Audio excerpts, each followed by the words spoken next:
بسم الله الرحمن الرحيم. اللهم صل وسلم وبارك على سيدنا محمد وعلى آله وصحبه أجمعين.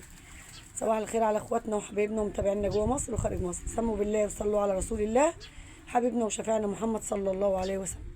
طبعا زي ما انتم شايفين النهارده صور معاكم الفيديو ده العصر.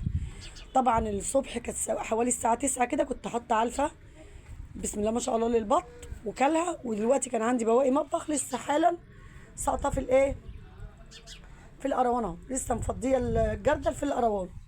يعني اي اكل بيت، عايزه اقول لكم انا كان امبارح عندي حفله.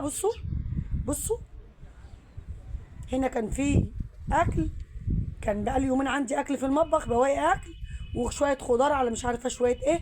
المهم كانت دي مليانه امبارح، والله من كتر الاكل حطيت في الارض قشر بطاطس وقشر بصل ومواويل كده وحكايات.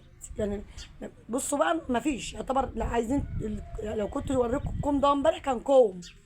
عندك اكل بيت، عندك اي حاجه ما ترميهاش. البط بياكل ما بيقولش لا، بس اهم حاجه ما نحرموش من العلفه. اهم حاجه ما تحرميش البط من ان هو ياكل علف. عندك بقى علف صافي، عندك علف خلطه زي اللي انا كنت عامله الخلطه بتاعه البط معاكم، يبقى انت كده عملتي معاه الصح. لكن اكل البيت ده هو بياكل، مش ما بيقولش لا. البط المسكوف الار 41 بسم الله ما شاء الله ولا قوه الا بالله. الناس بتقول لي يا ام مصطفى انت ذبحت البط البيور الفرنساوي على عمر كام يوم؟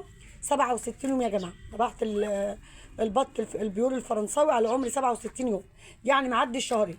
وبرده هرجع واقول مش شرط يكون عنده شهرين، مش شرط يكون عنده 67 يوم، مش شرط يكون عنده 70 يوم. اهم حاجه الريشه زيها زي الوزن. الريشه لما بتنشف اعرف ان كده الوزن معاك 4 و4 ونص كمان. في الذكر النتايه بتبقى 3 ونص 4 الا ربع، حسب اكلك انت برضو وعلفك انت. ماشي.